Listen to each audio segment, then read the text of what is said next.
17여전도 회장이신 엄진희 권사님께서 성경 봉독해 주시겠습니다. 오늘 우리에게 주시는 하나님의 말씀은 창세기 16장 1절에서 14절 말씀입니다.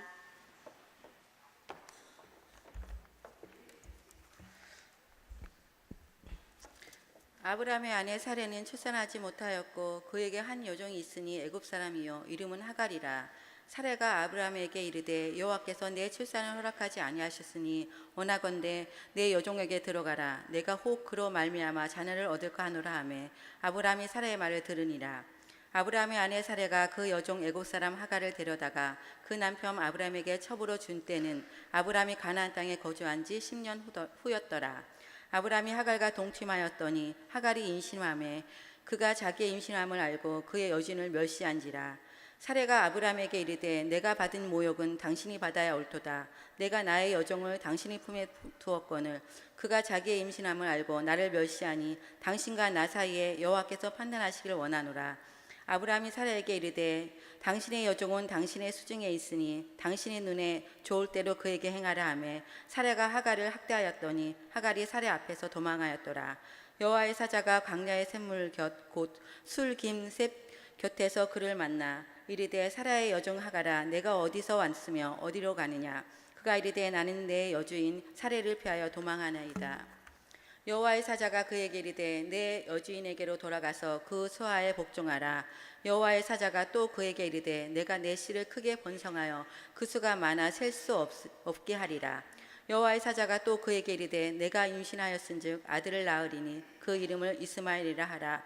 이는 여호와께서 내 고통을 들으셨음이니라. 그가 사람 중에 들나귀 같이 되리니 그의 손이 모든 사람을 치겠고 모든 사람의 손이 그를 칠지며 그가 모든 형제와 대항해서 살리라 하니라. 하갈이 자기에게 이르신 여호와의 이름을 나를 살피시는 하나님이라 하였으니 이는 내가 어떻게 여기서 나를 살피시는 하나님이 배웠는고 함이라. 이러므로 그 샘 부엘라 헤로이라 불렀으며 그것을 가데스와 베라 사이에 있더라. 아멘. 이제 담임 목사님 나오셔서 강사 목사님을 소개해 주시겠습니다.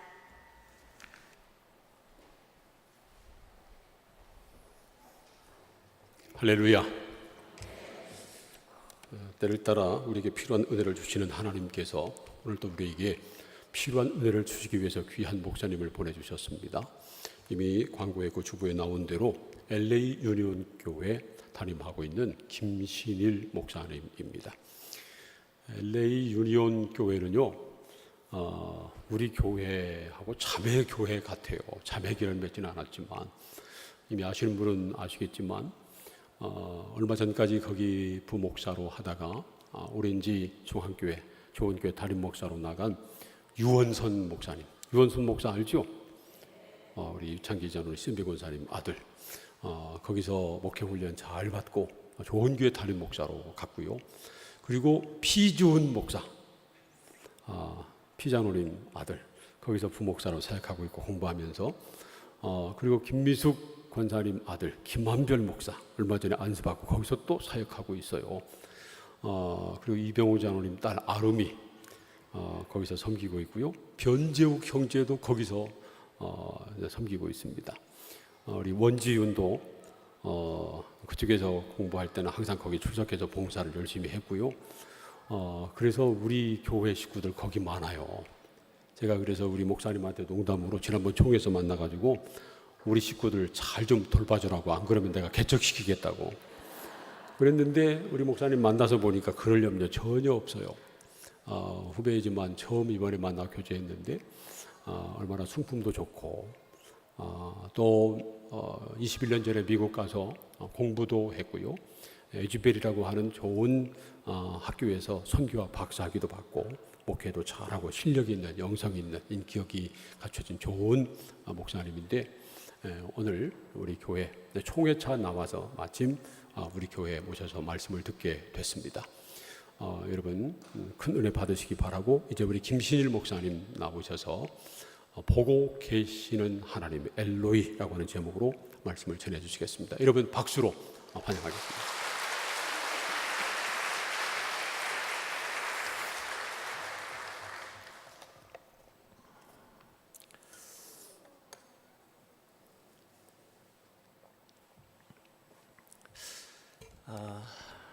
지나가는 나그네인데 귀한 강단에서 우리 하나님의 말씀 나눌 수 있는 기회를 주신 우리 주님과 또 우리 천안교회 식구들 공동체와 우리 또 윤 목사님께 감사 인사를 드립니다.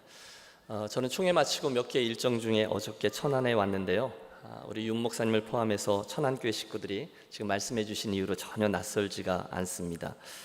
물론 우리가 하나님의 큰 구원 역사 속에서 모두가 다 한 가족이기도 하지만 지금 말씀해 주신 대로 우리 미국의 유니온 교회와 너무도 많은 천안교회 식구들이 동시에 한 가족이 되어 있기 때문이기도 해요. 지금 쭉 이름 들으셨죠? 유원선, 피준, 김한별, 또 재욱, 지윤, 아름. 우리는 이 친구들을 그 동네에서는 흉악한 친구들 이렇게 부르는데요. 그런 분들, 목회자들과 유학생이 많은데 그 근처에 이 친구들 막 떠들고 있으면 저도 그 근처에 가서 막 너스레를 떱니다. 나도 천안교회 다녔어야 되는데 내가 그러질 못해서. 그런 의미로 제가 보기에 우리 천안교회가 참 샘물과도 같은 복된 공동체라고 믿습니다. 참 귀한 일꾼들이 교회 공동체 안에서 어릴 적부터 잘 자라나 상처나지 아니한 좋은 교회론을 가지고 세상 곳곳으로 흘러넘쳐서 있게 하신 곳에서 귀한 사역자들로 잘 세워지고 있어요. 굉장히 부럽습니다.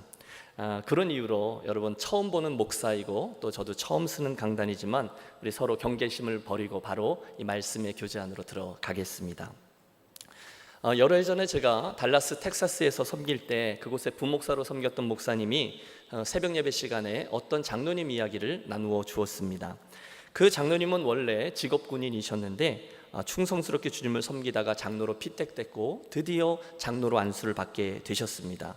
하지만 안타깝게도 바로 그 다음날 중풍이 와서 반신불수의 몸이 되셨고 이후로 20년간을 누워서 지내게 되셨어요. 그분 신방을 갖다가 목사님이 그분 마음속에 담긴 소원 몇 가지를 듣고 와서 나누어 준 겁니다.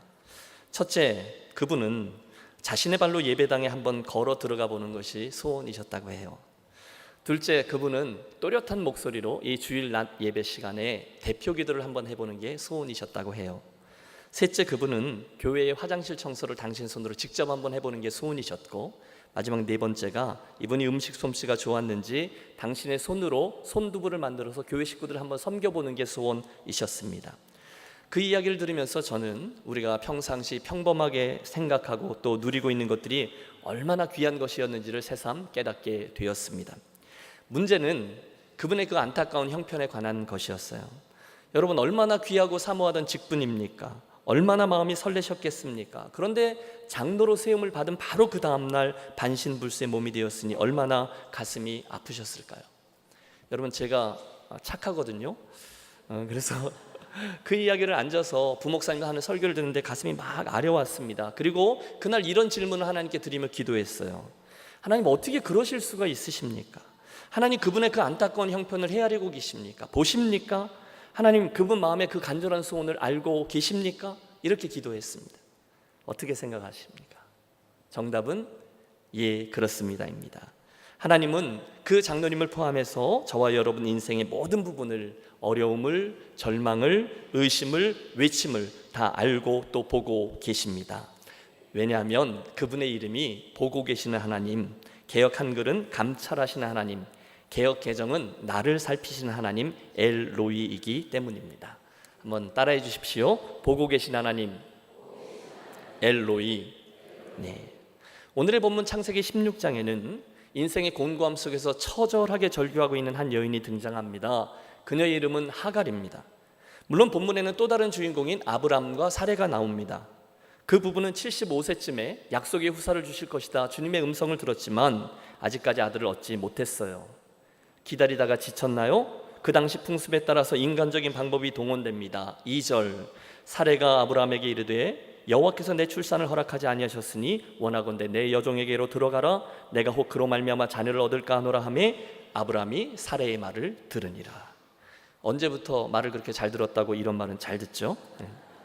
사레에게 하갈이라는 여종이 하나 있는데 아브라함에게 들어가기 위해서 자기 대신 아이를 낳게 하자는 겁니다. 그리고 거기서부터 그녀의 비극적인 이야기가 시작되죠. 사실 여러분, 이 하갈의 인생은 전적으로 수동태였습니다. 아브라함이라는 남자와 하갈이라는 여종이 동침한 것은 누구의 계획이었습니까? 그 여주인인 사레의 계획입니다. 아들을 얻기 위해서. 그때 그 여종인 하갈에게 선택권이 주어졌습니까? 여러분, 제가 지금 이게 질문하고 있는 거거든요. 그러니까 여러분 좀 대답을 좀 해주세요. 혹시 뭐 기분 나쁘신 건 아니죠? 제 질문을 드리면 대답을 해주십시오. 다시 하죠. 그때 그 여종 하갈에게 선택권이 주어졌습니까? 아닙니다. 그녀는 종이었거든요. 그날그날의 생명과 그 인생의 궤적이 주인의 뜻에 따라서 결정되는 여종이었어요. 그래서 아브라함에게 들어가고 그의 아이를 갖게 됩니다. 물론 이 이야기 속에는 하갈의 실수도 자리하죠. 아이를 갖자 자기가 종이라는 것을 깜빡 잊고 주제넘는 행동을 합니다. 4절, 그가 자기의 임신함을 알고 그의 여주인을 멸시한지라.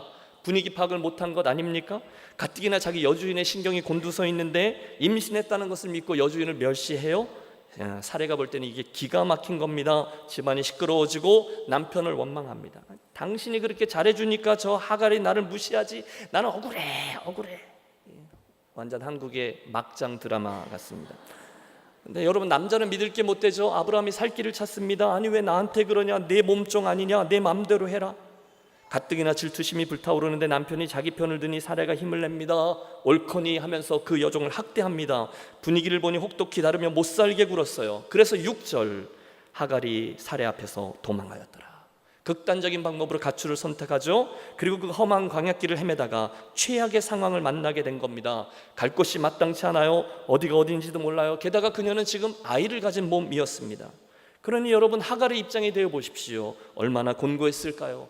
외로움, 두려움, 원망, 분노, 절망, 자학, 그런 모든 것들이 그녀를 와락 삼키려고 하는 찰나입니다. 바로 그 상황에서 하나님이 그녀에게 다가오신 거예요. 7절, 여호와의 사자가 광야의 샘물 곁 곧 술샘 곁에서 그를 만나 이르되 사레의 여종 하갈아, 내가 어디서 왔으며 어디로 가느냐? 그가 이르되 나는 내 여주인 사레를 피하여 도망하나이다. 여러분 보세요. 하나님은 지금 그 불쌍한 여종을 알고 계셨습니다. 하나님은 그녀의 이름도 알고 계셨습니다. 그녀가 왜 도망을 쳤는지도 보고 계셨습니다. 갈 길을 모른 채 그 광야를 헤매고 있는 것도 보셨습니다. 그녀를 추적해 오셔서 말씀하세요. 9절, 내 여주인에게로 돌아가서 그 수하에 복종하라. 놀라운 약속도 주시죠. 내가 내 씨를 크게 번성하여 그 수가 많아 셀 수가 없게 하리라. 내가 임신하였은즉 아들을 낳으리니 그 이름을 이스마엘이라 하라. 이는 여호와께서 내 고통을 들으셨음이니라. 여호와께서 내 고통을 들으셨음이니라. 여러분, 그 순간에 그녀의 비극 한가운데 나타나 스스로를 드러내신 하나님이 오늘 이 설교의 주인공이 되시는 엘로이 하나님이세요. 우리 다 같이 13절의 말씀을 합독하시죠. 하갈이 자기에게 이르신 여호와의 이름을 나를 살피시는 하나님이라 하였으니 이는 내가 어떻게 여기서 나를 살피시는 하나님을 배웠는고 함이라. 아멘. 하갈은 그날 자기를 살피시는 하나님, 자기의 그 곤고함을 보고 계시는 하나님을 만났어요. 그리고 그 이름을 힘입어서 다시금 여주인에게 사례로 돌아가 인고의 세월을 견디고 드디어 아들 이스마엘을 얻습니다. 자, 이야기가 길었는데 오늘 우리들의 관심은 여기 있습니다. 물론 그녀는 아직 하나님이 누구이신지를 잘 몰랐습니다. 그녀는 아직 그분의 이름을 불러본 적도 없습니다. 그러나 우리 하나님은 이미 그녀의 형편과 마음과 인생의 여정을 다 보고 또 알고 계셨다는 거예요. 왜냐하면 그분이 엘로이 하나님, 보고 계시는 하나님이시기 때문이에요. 그분은 다 보세요. 그분은 다 아세요. 여러분께서는 여러분이 믿는 하나님이, 저와 여러분이 믿는 하나님이 진실로 오늘 여러분의 인생과 여러분 인생에 일어나는 모든 일들을 다 보고 계시는 하나님이라는 사실을 믿으십니까? 아멘. 정말 믿으세요? 여러분께서는 이 예배 시간에 단정한 모습으로 나와 앉아 계신 여러분뿐이 아니라 여러분 삶의 장에서 치열하게 이것저것 여러 가지 힘든 일들과 씨름하고 있는 모든 상황을 알고 또 보고 계시다는 사실을 정말로 믿으시냐는 거예요. 아멘. 강사가 물으니까 별 생각 없이 예의상 아멘 하는 거 말고, 여러분 제가 아멘 할 때, 여러분이 아멘 하실 때 내가 뭘 아멘 하고 있는지를 잘 기억하면서 따라와 주시길 바라요. 여러분은 여러분이 섬기시는 하나님이 정말로 여러분의 인생 전부를 다 보고 알고 계시다는 사실을 정말로 믿습니까? 아멘. 맞아요. 그분은 오늘 우리들의 형편과 우리들의 곤고함과 기쁨과 슬픔과 실패와 분노와 심지어 의심과 절규, 이 모든 것들을 다 보고 계세요. 그분 자신이 보고 계시는 하나님이라는 이름을 가지고 계세요.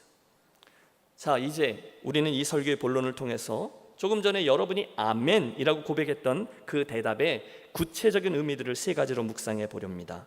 즉, 오늘 내가 엘로이의 하나님, 나를 보고 계시는 하나님으로 믿는다는 것이 구체적으로 내 삶에 무슨 의미가 있겠느냐는 거예요. 우리가 그분을 그냥 저기 계신 하나님, 가끔가다 나를 바라보시고 관심 가지시는 하나님이 아니라 오늘 나를 정말로 보고 계시고 모든 것들을 알고 계시는 하나님으로 믿는다면 그 믿음이 오늘 내 삶에 구체적으로 어떤 영향을 미치느냐라는 것입니다. 세 가지를 살피려고 해요. 첫째, 그 믿음은 우리로 하여금 곤고함 중에서도 끝까지 인내하게 해주는 줄로 믿습니다. 둘째, 그 믿음은 내 삶의 형편이 어떠하든 끝까지 주님을 향해서 충성할 수 있게 해줌을 믿습니다. 그리고 셋째, 그 믿음은 우리로 어떤 형편에서든지 심지어 소망이 없는 자리에서까지 계속해서 기도를 할 수 있게 해줍니다. 한 가지씩 좀 생각하며 제가 만난 하나님을 여러분께 간증하고 그 스토리로 여러분을 좀 초대해 보겠습니다. 첫째, 만일 우리가 엘로이, 보고 계신 하나님을 정말로 믿는다면 그것은 지금 그분이 나를 보고 계시다라는 사실을 믿는 것이기 때문에 특별히 어려울 때 나로 하여금 끝까지 인내할 수 있게 해준다는 것을 말합니다. 곤고한데 인내할 수 있어요. 왜? 그분이 보고 계시기 때문인 거죠. 여러분, 믿음의 여정을 걷다 보면 종종 어려운 일들을 만납니다. 이 본문에 나오는 하갈처럼 인생의 큰 산을 만난다거나 죄의 허물로 인해서 넘어지게 된다거나 내가 하나님을 멀리 떠나 있어서 돌아갈 수 있을까 의심한다거나 기도했는데도 아무런 일도 일어나지 않아서 기도가 무슨 소용이야?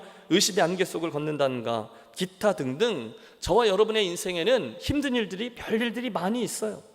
오늘 여전도의 헌신 예배로 드리고 계시대요. 주님과 교회를 섬길 때 여전도 회원들 대답해 보십시오. 별일들이 많잖아요. 설명이 안 되는 일들이 있잖아요. 신비한 일들이 많이 있잖아요. 저도 목회의 여정 속에 한 번도 그런 일이 없는, 그러니까 늘 그런 일이 있다는 거죠. 없는 시간이 없어요.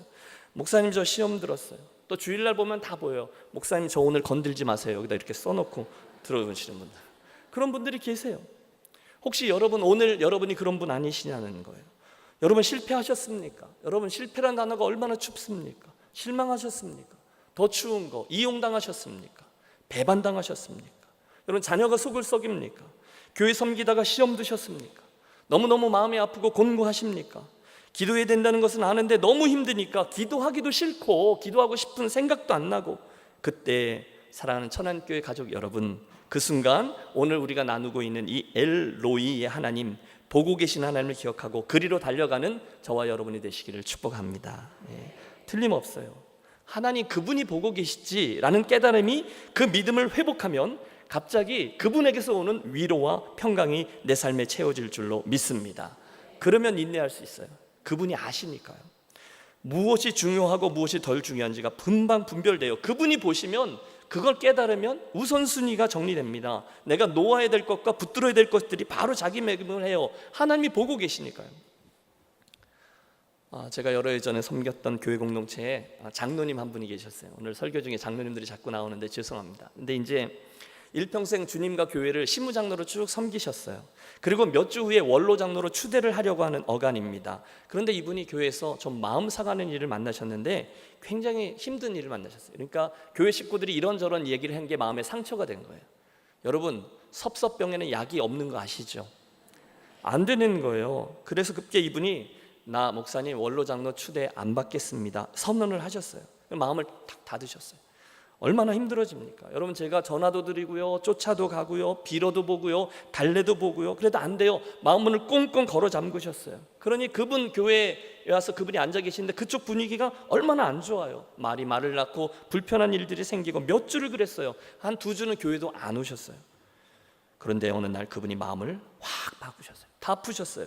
바로 하나님의 이 이름 엘로이, 보고 계신 하나님에 대한 말씀을 듣다가 하나님이 은혜를 주신 거예요. 하나님이 보셨지? 하나님이 아셨지?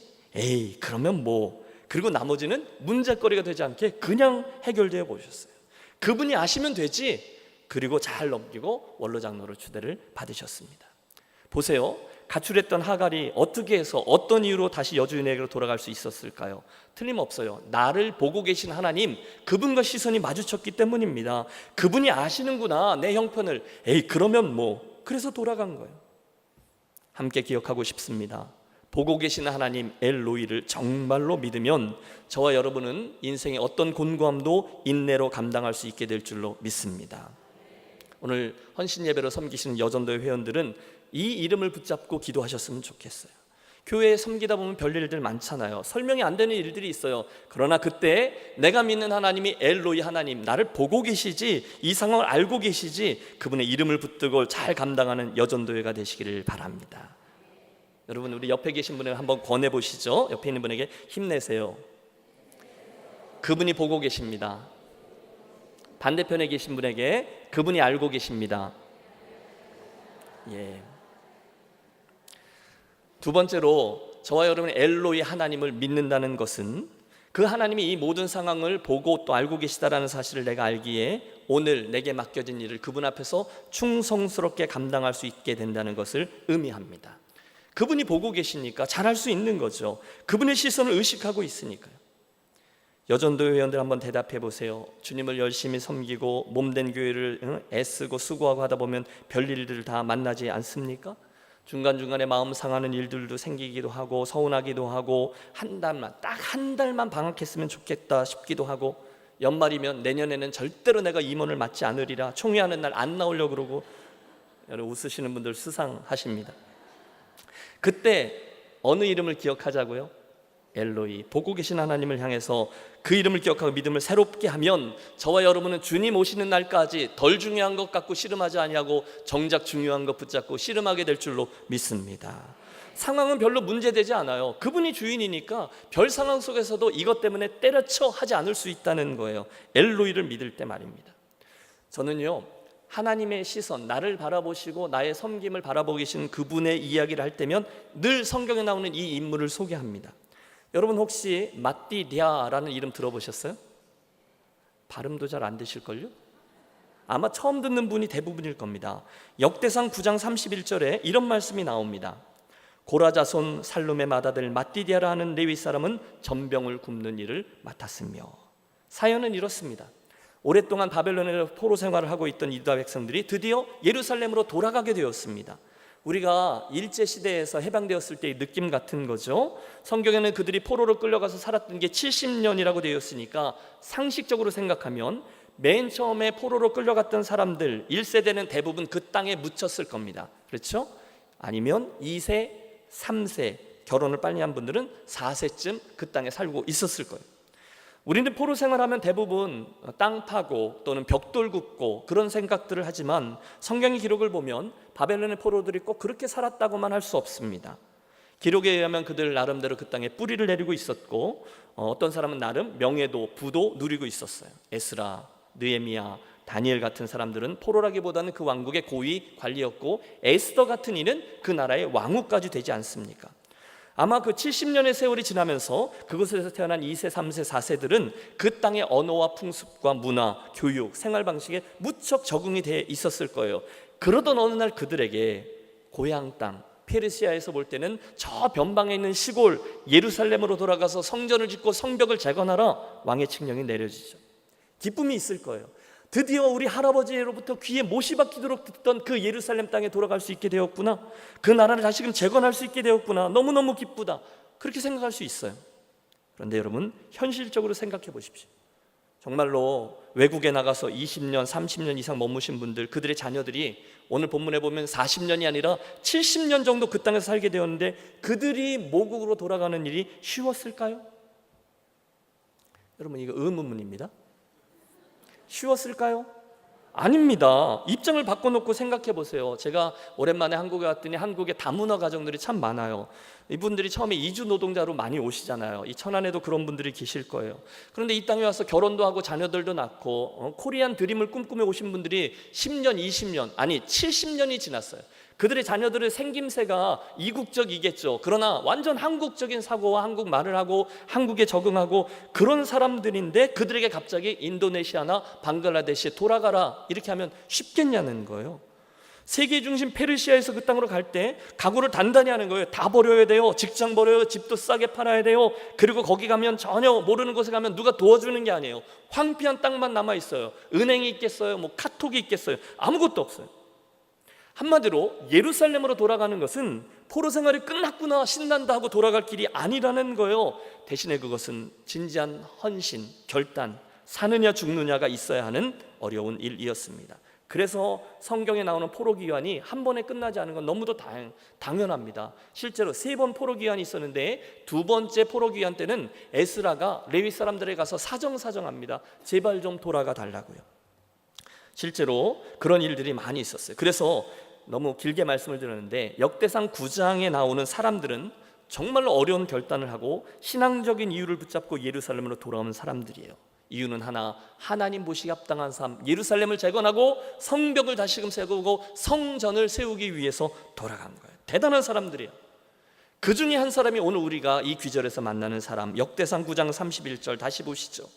고라 자손 살룸의 맏아들 맏디데라는 레위 사람은 전병을 굽는 일을 맡았으며, 이게 개역 개정 말고 개역 한글 성경을 보면 냄비에 지지는 일을 맡았으며 이렇게 돼 있어요. 밀가루 떡을 만드는 일을 한 거예요. 언뜻 보아서는 여러분 혹시 이게 뭔 헌신 예배 강사가 와서 나눌 만한 말씀이 되겠어 생각하실지 모르겠어요.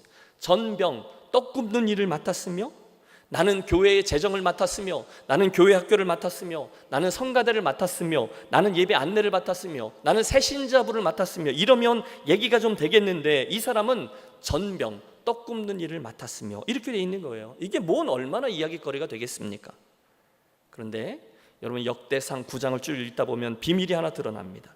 그 기록은요, 포로로 잡혀갔다가 돌아온 백성들의 명단을 각 지파와 가문의 대표자들을 중심으로 쭉 기록한 것이거든요. 그런데 28절, 29절, 30절 계속해서 이렇게 돼 있어요. 그 중에 어떤 자는 이런 일을 하고 어떤 자는 무슨 일을 맡았으며 제사장의 아들 중에 어떤 자는 이것을 맡았으며, 계속 불특정인을 지칭하는 어떤 사람이 주어예요.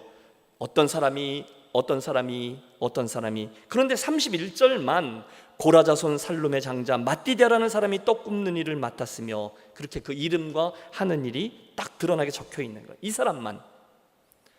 여러분 여기 뭔가가 좀 있지 않겠습니까? 그럼 저만 굉장히 흥분하고 있는 것 같은데, 그 많은 사람들 이름이 기록되어 있어요. 어떤 사람은 이런 일, 어떤 사람은 이런 일, 어떤 사람 계속 어떤 사람 그러다가 갑자기 이 사람만 고라 자손 살롬의 장자 맏디데라는 레위 사람은 남비에 지지는 일을 맡았으며, 이렇게 이야기가 진행되는 거죠.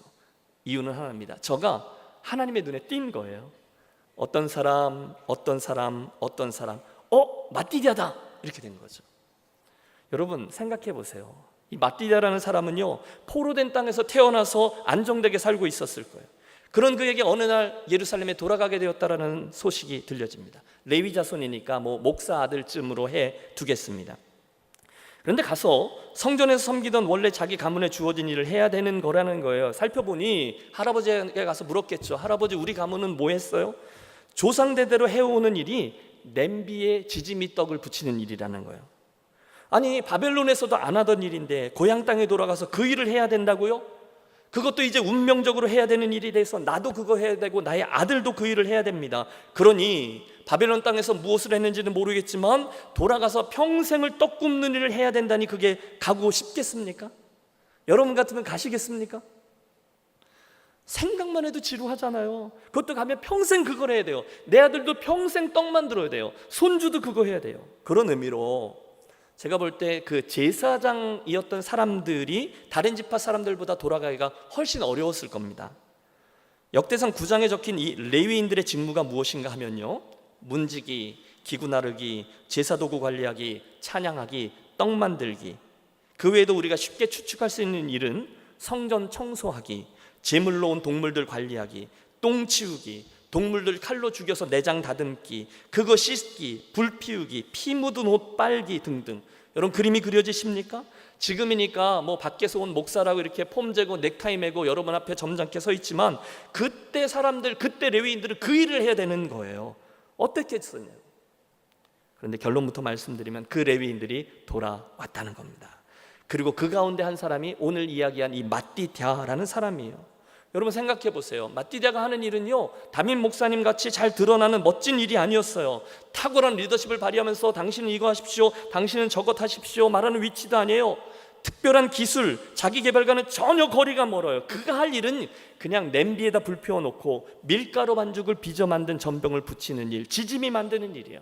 한마디로 대충 해도 별로 티나지 않고 안 해도 별로 큰 문제가 생기지 않을 것 같은 일인데, 왜 하나님은 유독 그 수많은 레위인들 가운데 마띠다라는 사람의 이름과 직무만을 특별히 기록하고 있을까요? 유감스럽게도 성경은 그 대답을 기록하지 않아요. 그러면 우린 유추할 수 있죠. 왜 그랬을까요? 답은 간단합니다. 유독 그가 지금 하나님 아버지의 눈에 띄인 것입니다. 다시 말하면 우리가 보기에는 그가 하는 일이 별것 아닌 것 같지만, 하나님, 보고 계시는 하나님 엘로이에게는 그가 하는 일이 특별했다는 겁니다. 여러분, 물론 다른 레위인들의 일들도 다 중요했어요. 이미 예루살렘으로 돌아가기를 선택했다는 것만으로도 그들은 모두 다 하나님의 가슴에 새겨진 이름의 소유자들이에요.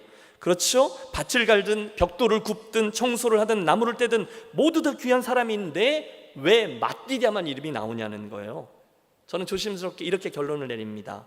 그가 자기에게 맡겨진 일, 그 떡 굽는 일을 특별하게 했을 거라는 거죠. 여성분들 한번 대답해 보세요. 집에서 김치 부침개를 만드는데, 여러분 김치 부침개 만들다가 뒤집을 때 여러분 충성스럽게 뒤집어 보셨어요?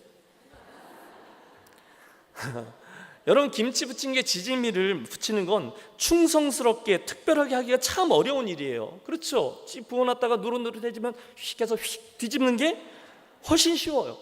그런데 이 마띠다는 달랐다는 겁니다. 냄비에 밀가루를 지지는 일, 휙 던지고 나서 조금 있다가 뒤집으면 되는 너무도 쉬운 일이지만 그는 온 정성을 거기에 쏟았습니다. 왜요? 하나님을 위한 일이었기 때문입니다. 그 일을 할 때 우리 하나님이 특별히 기억하실 만큼 온 정성을 쏟아 한 거예요. 이게 오늘 여러분과 붙들려고 하는 메시지죠. 그분의 시선을 의식하면 그럴 수밖에 없다는 거예요. 여러분, 제가 이번에 천안교회에서 어제 와서 오늘 머물면서 너무 많은 분들을 배웠어요. 구석구석에서 열심히 충성스럽게, 그것도 늘 웃으며 헌신하는 분들, 여러분 한 분 한 분이 하나님 앞에 얼마나 존귀한 분들인지를 기억하시길 바랍니다. 오늘 아침에도 제가 들어오면서부터 동선을 파악했어요. 차를 댈 때 주차 관리하시는 분들, 올라오는데 안내하시는 분들, 부엌 식당에서 봉사하시는 분들, 찬양대, 교사, 여러분 얼마나 많은 일들이 몰라요. 그런데 그 모든 일들을 할 때 아무도 몰라주더라도, 심지어 우리 윤 목사님 미처 몰라주더라도 여러분들의 그 섬김과 여러분들의 땀 흘림과 수고를 우리 하나님께서 다 보고 계실 줄로 믿습니다. 그날 아무도 주목하지 않았을 거예요. 성전 구석에서 냄비에 떡 지짐이 만들고 있던 그 사람을 우리 하나님이 주목해 보고 있어요. 여러분, 그런 사람들 무시하기 쉬워요. 저가 아무리 그 일을 열심히 해도 그가 그 일로 인해서 부자가 된다거나 부장, 사장까지 승진할 일이 없어요. 폼나게 많은 사람들이 모인 절기에 그 꼭대기에 불을 붙이는 일, 또는 백성들 앞에서 율법을 강론하는 일, 그런 일을 하지 못했을 거예요. 그래도 그는 기쁨으로 정성을 다해 계속했습니다. 최선을 다해서. 그때 하나님이 그 이름을 부르시는 거죠. 고라자손 살룸의 맏아들 마띠다야, 내가 전병 굽는 일을 맡았구나. 여러분, 천지의 주제이신 하나님께서 오늘 천안교회에서 수고하고 있는 나를 기억하신다 하십니다. 언제요? 아무도 몰라줘도 끝까지 그 일을 충성되게 감당할 때. 여러분, 교회 일이라는 게요, 열심히 해도 티 안 나고 대충 해도 티 안 나잖아요. 응? 모르세요? 응? 그런데 그때 기쁨으로 그 일들을 성실히 충성으로 감당할 때 하나님이 나를 기억해 주신다는 거예요. 왜요? 그분이 엘로이 하나님이시기 때문이라는 거죠. 여러분, 제 첫인상이 어떠셨어요? 네, 감사합니다. 여러분, 사람 볼 줄 아시는데 몇몇 분들 사람을 외모로 판단하시면 아니 됩니다. 제가요, 나름대로 엘리트 의식 속에 잘 자라났거든요. 그래서 약간 교만했는데 하나님의 손에 의해서 처절하게 다루어졌던 것은 강원도 목회 통해서였습니다. 제가 23살부터 좀 일찍 목회를 시작했는데 23살에 이제 어린 초짜 전도사가 인생의 모토가 그 당시 순수를 찾아서였어요. 그래서 순수를 찾아서 찾아간 곳이 대관령이었어요. 아세요? 저는 아직도 기억합니다. 강원도 평창군 도안면 횡계리 101번지 대관령 교회. 너무너무 시골스러운 곳, 너무너무 춥고 눈 많은 하늘 아래 첫 동네 대관령 교회. 거기 갔더니 첫 번째 받은 문화 충격은 눈입니다. 여러분 눈이요, 눈 죄송합니다만 허벌나게 많이 옵니다. 아침에 새벽 예배 갔는데 눈 온 날 아침에 교회 마당을 보면요, 여러분 차 세워놨는데 그레이스 봉고차가 눈에 다 파묻혀 버릴 정도로 눈이 그렇게 많이 와요. 여러분 목사가 말하면 좀 믿어주십시오. 이걸 어떻게 치우냐 막 그러고 있으면 조금 있다가 진 집사님, 지금은 장로님이 되셨는데 이분이 커다란 트랙터를 타고 타타타타타타 타고 교회 마당에 들었어요. 그리고 교회 마당에 있는 눈을 싹 치워주지만 가운데만 치우니까 나머지는 다 손으로 치워야 되는 거예요. 저는 거기서 평생 치울 눈을 다 치웠어요. 그뿐이 아닙니다. 그 시골에서 저는 목회의 본질이라고 생각하던 일들, 성경 공부, 설교, 신방, 기도 이런 것들보다는 본질이 아니라고 생각했던 것들을 훨씬 더 많이 했습니다. 눈 치우는 일 당연하죠. 주보 만들기, 유인물 만들기, 교회 장보기, 교회 온풍기에 석유 채우는 일, 목사님 사택까지 눈 치워서 길 만드는 일, 그 당시엔 이런 게 하나도 없었어요. 그래서 때마다 일마다 본당에 글씨 오려 붙이는 일, 또 그 중간중간에 목회자는 성도의 삶을 이해할 수 있어야 된다고 사람들 거기 감자 농사 짓는데 쫓아 올라가서 농약줄 잡아주다가 반나절도 못하고 뒤로 자빠지고 하늘이 뱅뱅 돌고 저 그냥 목회 열심히 하려고요. 뭐 그런 일들은 주로 했어요. 전도사님 감자 농사 짓는데 일꾼 모자라다면 그분들 라이드에서 태워다 주는 일, 교회 수리한다고 장판 까는 일, 얼어붙고 터진 화장실 수리하는 일, 막힌 하수관 뚫는 일 등등이 그거예요. 주로 눈을 치우고 가끔 시간이 나면 성경을 가리켰어요. 대부분 그렇게 살았어요. 그러니까 처음에는 그러려니 했지만 자꾸 그런 일들이 몇 달, 1년, 2년 반복되니까 약간씩 짜증이 나기 시작하는 거예요. 그러다 문제가 생깁니다. 어느 날 교회를 섬기던 사찰 집사님이 신상의 이유로 이제 교회를 사임하고 떠나버렸어요. 그러니 그 시골 교회 담임 목사님과 달랑 전도사 하나가 남은 거예요. 그러니 정신이 없어요. 교회의 모든 일이 제 일이에요. 그러니까 맨날 그 일상적인 일을 하는 거예요. 그러던 중 드디어 일이 터졌어요. 어느 추운 겨울날 밤에, 토요일 밤이에요. 여러분 대관령 굉장히 춥거든요. 마이너스 20도, 마이너스 30도 막 내려가는데 그 대관령 밤하늘에 휘영청 달 밝은 밤 쏟아지는 별들을 바라보며 교회 마당 구석에 주유소에서 큰 드럼통에다 석유를 가득 채워놓으면 제가 그 자그마한 석유 넣는 그 드럼통 이렇게 들고 가서 푸카푸카푸카 해갖고 그거에서 이제 갔다가 교회 온풍기에다 그 등유를 넣는 거예요. 칙칙칙칙 푸카푸카 뭐 이러면서 하는 거예요. 그런데 시골교회 1, 2층에 웬 온풍기가 그렇게 많은지 부엌에도 있고 계속 그거 하고 있는 거예요. 너무너무 힘드는 거예요. 밤 12시가 다 되는데 약간씩 짜증이 나는 거예요. 그날도 그거 하는 거예요. 푸카푸카푸카 푸카푸카푸카 푸카푸카. 여러분 손을 호 불어가면서 추운데 그냥 그거 하고 있는데 갑자기 확 제 신세가 서러워지는 겁니다. 아니 내가 지금 여기서 뭐 하고 있는 거야? 내가 지금 뭐 이거 하려고 신학교 나왔어? 예쁜 아내 데리고 내가 이 깡시골에 와서 내가 이루고 하려고 그러는 거야? 내가 뭐 공부를 못했어? 그렇다고 내가 뭐 인물이 모자라? 왜 웃으십니까? 예. 혼자서 끙끙대는 거예요. 막 울컥 하는데 제 마음의 서러움을 주체하지 못하는 거예요. 때려쳐 말어. 그 순간에 하나님의 은혜가 정광석화같이 저에게 임했습니다. 오늘의 이 깨달음이요. 사랑하는 아들아, 내가 너 보고 있다? 이러신 거예요. 내가 너 알고 있다?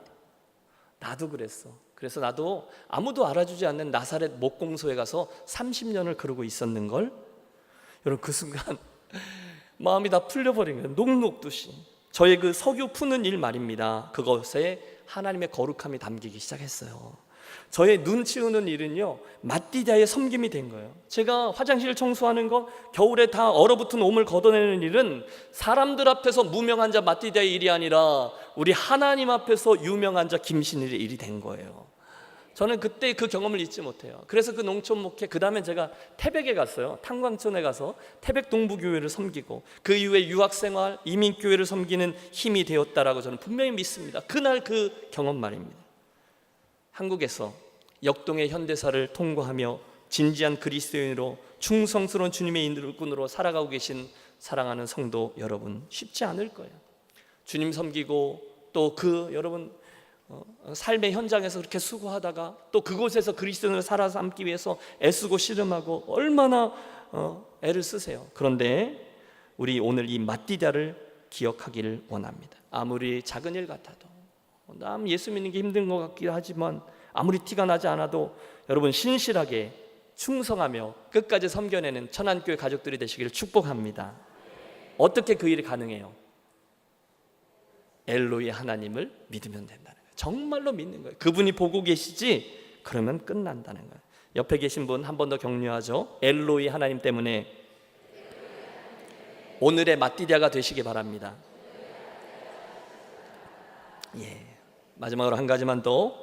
저와 여러분이 엘로이 하나님을 정말로 믿는다면 우리는 자연히 힘든 상황 속에서의 기도, 심지어 소망 없는 중에서도 올려드리는 기도를 할 수 있게 해 줍니다.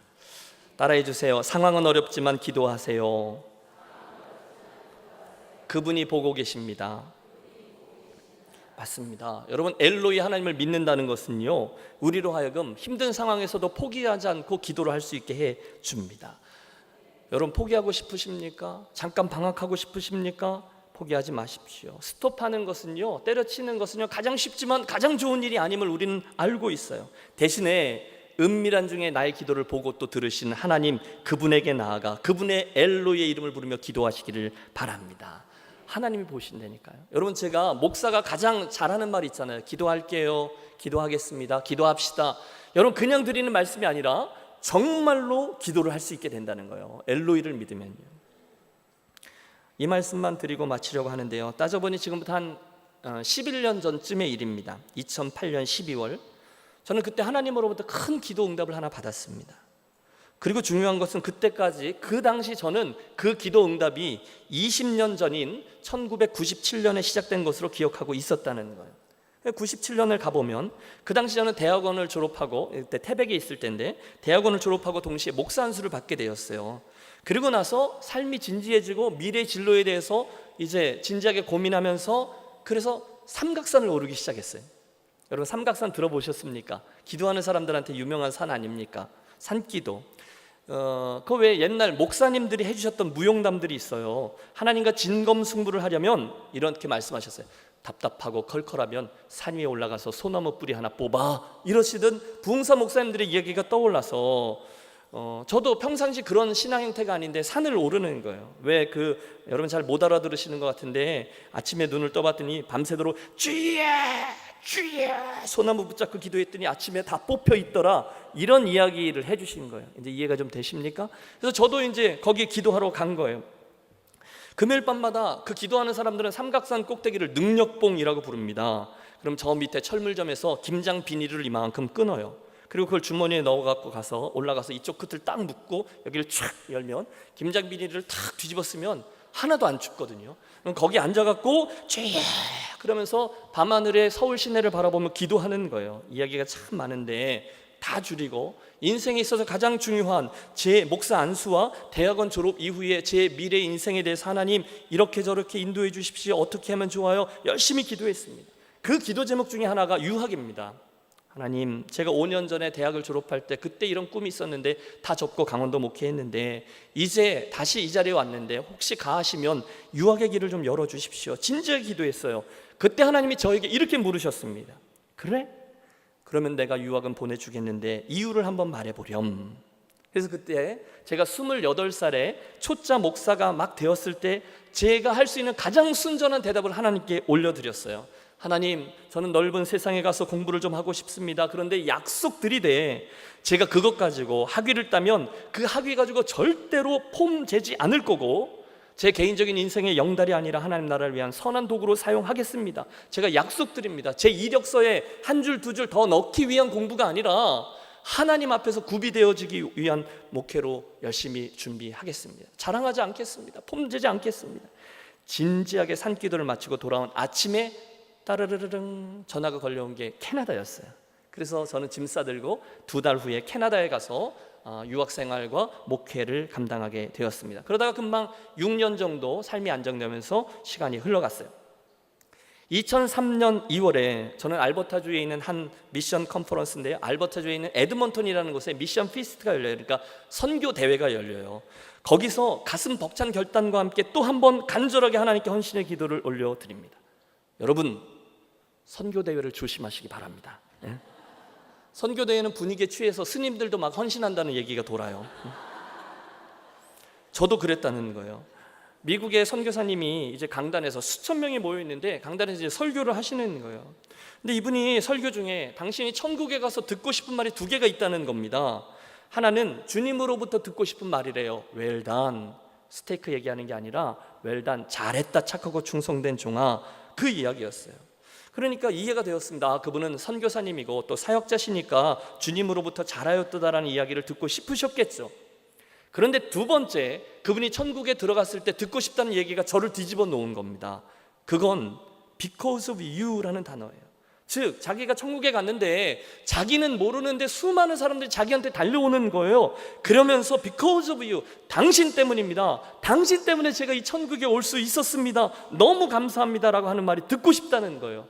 당신이 와서 해준 선교사역 때문에, 또는 당신이 보내준 선교사님 때문에, 당신 교회 공동체가 섬겼던 그 일 때문에 제가 예수 믿고 천국에 올 수 있었습니다. 할렐루야. 그래서 because of you라는 말을 모르는 사람들한테 듣고 싶다는 거예요. 그 순간에 제가 뒤집어진 거예요. 저쯤에 앉았었는데요, 제가 막 무릎을 꿇고 한국 사람들이 떼굴떼굴 굴르면서 눈물 콧물을 흘리면서 기도하는 거 있잖아요. 간절히 기도했어요.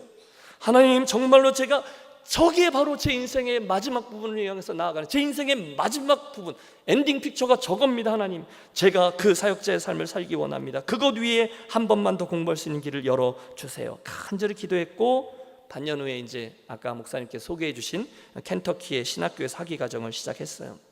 3년간 열심히 코스송 마치고 프로포잘 쓰고 졸업시험 다 보고 그다음에 리서치 마치고 그다음에 논문을 정리하다가 갑자기 텍사스주에 있는 한 교회에서 부르심을 받아서 이사를 했습니다.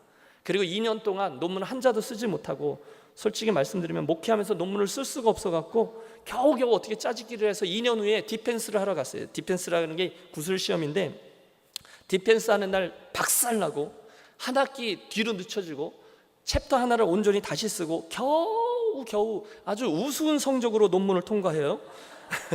턱걸이로 졸업을 하게 되었습니다. 어쨌든 그 졸업식은 저에게서 감동의 졸업식이에요. 여러분, 논문 중에 가장 훌륭한 논문이 뭔지 아세요? done dissertation, 끝낸 디설테이션이에요. 어쨌든 끝냈어요. 그래서 하나님의 은혜를 받았어요. 놀라운 건 지금부터 얘기합니다. 제가 하나님과 약속을 했잖아요. 학위 받는데 어디 가서 절대로 폼재지 않기로 약속을 했잖아요. 그러니까 딴 데다 절대 자랑할 수가 없어요. 떠벌릴 수가 없어요. 그러니까 애꿎은 애들만 잡는 거죠. 야 무슨 학교야? 야, 학교 다 떼쳐. 운전해서 가는데 한 2, 3일 걸리거든요. 얘들아, 지금 학교가 뭐가 중요해? 학교 빼먹어도 아무 일 일어나지 않아. 아빠 졸업식 가자. 그래가지고 새 놈을 뒤에다 딱 태워가지고 며칠을 운전해서 졸업식을 참석하고 감격스럽게 마친 후에 집으로 돌아오는데, 겨울길입니다. 12월 달. 저는 지금도 잊지 않습니다. 스산한 암갈색, 뭐 나뭇가지 있고 뭐 바닥 다 회색 빛깔이잖아요. 겨울이니까. 그러던 알칸소의 어디쯤이었는데 한순간 하나님이, 그때 저의 그 바람의 기도가 2003년이나 1997년에 시작된 게 아니었다는 것을 기억나게 해주신 거예요. 가만히 있어봐. 그리고 문자 그대로 영화의 한 장면 같이, 이게 밴인데요, 밴에 유리창이 많았지 않습니까? 그 유리창에 있는 바깥 겨울 장면은 사라지고 갑자기 30년 전에 제가 신학교 2학년일 때 강의실 한 구석에서 301 강의실입니다, 올려드렸던 저의 기도 장면이 확 하고 떠오르는 거예요. 지금 저 화면에 사람이 나오는 것처럼 제 모습이 거기 보이는 거예요.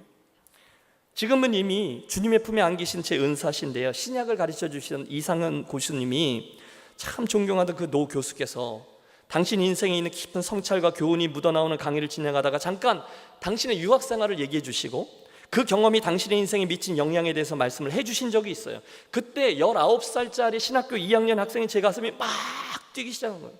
그리고 나서 수업이 끝나고 친구들이 다 나갔는데 웬일인지 혼자 앉아서 간절히 기도한 거예요. 여러분, 인생에 몇 번 기억나는 간절한 기도가 있으시잖아요. 그 장면 중에 하나요. 하나님, 좀 황당한 이야기인 줄 저도 알지만, 하나님 좀 놀라실 수도 있지만, 저도 가하시면 유학의 길을 한번 열어주실 수 있으십니까? 제가 그 과정을 통해서 정말 좋은 사역자로 살아가기 위해 애를 쓰고 하나님 나라를 위해서 잘 선용되는 인생을 살겠습니다. 19살짜리의 진지한 기도였어요. 너무너무 간절하게 기도했어요. 제가 잊지를 않아요. 재미있는 건 그리고 나서 웃기죠. 저는 그 느낌을 기억합니다. 그렇게 기도하고 예수님의 이름으로 기도합니다, 아멘 하고 눈을 딱 떴는데 저 혼자서요 픽 웃었어요. 웃기네. 그리고 그 기도를 새까맣게 잊어버립니다. 20년 넘도록. 왜냐하면 여러분 그 당시의 삶의 형편은 도대체 유학이라는 것을 제가 꿈꿀 수 있는 상황이 아니었기 때문이에요. 여러분 제가 이번에 윤 목사님 교제했는데 윤 목사님은 신학교 시절부터 공부를 열심히 하셨어요. 근데 저는 도서관하고 전혀 친하지 않아요. 저는 족구장하고 또 테니스 코트에만 다녔던 사람이에요. 제 주변에는 유학한 사람이 한 명도 없었어요. 게다가 그때 주워 들은 건 있어서 미국의 유학 비자를 얻으려면 재산을 증명하는 서류를 같이 제출해야 되는데 저의 집안에는 저희 아버님이 이북에서 오셨는데 재산을 증명할 만큼 뛸 재산 목록으로 어떻게 나라에 등록되어 있는 게 단 한 개도 없는 아무것도 없는 집안이었어요. 그러니 유학이라는 건 언감생심 오르지 못할 나무예요. 오죽하면 저 자신이 간절히 기도를 하고 기도 후에 픽 하고 웃고 새까맣게 잊어버렸겠냐는 거예요. 그런데 그때로부터 20년이 넘은 어느 날 그 겨울길을 운전하며 집으로 오는데 거짓말처럼 그때의 제 모습과 제 마음 상태와 기도는 했지만 저 자신도 내가 무슨 기도를 하는 거야 이 멍충이 하며 픽 웃어버리고 포기하고 잊어버리고 있는 제 모습이 딱 눈에 보이는 거예요. 하나님이 그 장면을 찍어 놓으셨다가 저를 보여주신 거예요. 봤냐? 이러시면서. 여러분 제가 운전하는데 울컥하며 주님이 그러셨구나. 그래서 감격의 눈물을 흘렸습니다. 얼마나 감동했는지 몰라요. 여러분 남의 교회 목사 졸업식을 별로 감동하지 않고 계시는데 드리는 말씀이 이겁니다. 하나님께서 그날 한 강의실 구석에 있었던 자그마한 소자 한 신학생의 기도를 보고 계셨다는 거예요. 정말로 열악한 곳에 있었던 기도를 그 도 잊어버리고만 너무너무 형편없는 속에 드렸던 그 소자의 기도를 엘로이 하나님이 보고 계셨다는 거예요. 그 20년의 세월 동안 하나님은 제 삶을 대관령으로, 태백으로, 캘거리로, 켄터키로, 텍사스로 움직이게 하시더니 한순간 저 자신도 새까맣게 잊어버리고 있던 그 기도를 응답해 주셨어요. 여러분 더 놀라운 게 뭔지 아십니까? 북미의 신학교가 400개가 넘어요. 하필이면 그날 제가 졸업한 곳이 그 교수님이 도전하셔서 유학의 꿈을 나누셨던 바로 그 학교라는 거예요. 400대 1. 여러분 세계에서 제일 좋은 신학교가 어딘지 아세요? 서울신학대학교입니다. 네. 미국에서 제일 좋은 신학교가 어딘지 아세요? 어제까지는 제가 졸업한 에즈베리 신학교였는데 오늘부터는 이제 뚜루 신학교입니다. 우리 목사님 졸업하신. 여러분 어떤 분은 그 스토리를 우연의 일치라고 말하실 수 있어요. 400교 중에 하나가 어떻게 걸려들었겠지. 아니요, 기가 막힌 하나님의 드라마예요. 그분이 PD셨어요. 저도 모르는 사이에 저도 잊어버리고만 그 엉터리 기도를 하나님이 보고 계셨어요. 왜요? 그분이 엘로이셨기 때문이라는 거예요. 저는 이 드라마가 저만의 이야기가 아님을 압니다. 여러분의 인생에도 이런 스토리가 많이 있었을 겁니다. 여러분에게도 계속해서 일어나게 될 것입니다. 여러분이 그 교회 예배당 그 구석에서 내가 매일매일 기도할 때 그 기도하던 그 자리를 주님이 보고 계시다니까요. 믿습니까? 여인이 어찌 그 젖 먹는 자식을 잃겠으며 자기 태에서 난 아들을 긍휼히 여기지 않겠느냐. 그들은 혹시 잊을지라도 나는 너희를 잊지 아니할 것이라. 그분이 약속하셨어요. 결론입니다. 맨 처음 질문이 뭐였죠? 혹시 사랑하는 여러분 인생의 곤고함 중에 계십니까? 뭐 이러냐, 그 충격으로 인해서 실망하고 낙담하십니까? 나의 그 죄와 실수 때문에 하나님은 더 이상 나에게 은혜를 주지 않으실 거야, 나는 너무 멀리 왔어 생각하십니까? 믿음 없음으로 이 길을 가고 계십니까? 올해까지만 여전도에 임원하고 내년에는 편하게 혼자서 예수 믿자 생각하십니까? 아니요, 엘로이, 나를 보고 계신 하나님이 오늘 여러분을 보고 계시는 줄 믿습니다. 조금 더 구체적인 질문, 사업이 너무너무 어려우십니까? 그 사람으로 인해서 실망하셨습니까? 하나님이 원망스러우십니까? 직장을 잃으셨습니까? 가족 중에 누구 때문에 너무너무 속이 상하십니까? 교회 생활 힘드십니까? 주님 섬기다가 낙심하셨습니까? 오랫동안 기도했는데 하나님이 응답하지 않으셔서 실망하셨습니까? 총체적인 난국이십니까? 이 오후에 나를 보고 계신 하나님, 엘로이 하나님을 주목하시고 기억하는 저와 여러분이 되시길 바랍니다. 그분은 다 보시고요, 다 아세요. 그리고 그 믿음이 여러분 저의 스토리라고 말씀드렸는데 사실은 하나님의 스토리고 여러분의 스토리인데 여러분으로 하여금 그 하나님이 PD 되셔서 보배와 같은 아름다운 이야기를 여러분 인생에 완성해 주실 줄로 믿습니다. 왜요? 그분의 이름이 뭐이기 때문이라고요? 엘로이기 때문입니다.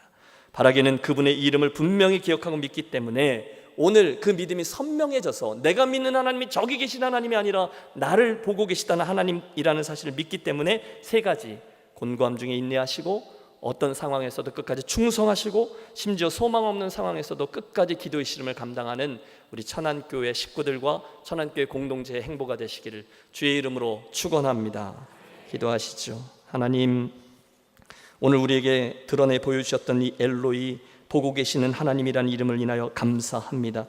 이 오후 예배 시간에 그 귀한 하나님의 이름을 함께 묵상했던 우리 천안교회 가족들 모두에게 아버지 은혜 베풀어 주셔서 혹시나 쉽지 않은 믿음의 길 걷다가 어렵고 힘들어 낙심된 일을 만났을 때 이 모든 것을 보고 계시고 알고 계시는 엘로이 하나님이 큰 위로와 소망이 되게 하여 주시옵소서.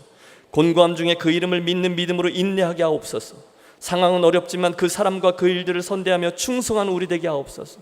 오늘도 우리의 기도를 보고 계신 하나님을 믿기 때문에 어떤 상황에서도 심지어 소망이 없어 보여도 끝까지 기도하는 천안교회 식구들과 헌신을 다짐하며 예배하는 여전도의 회원들 되게 해 주시옵소서. 존귀하신 주 예수 그리스도 이름으로 기도하옵나이다.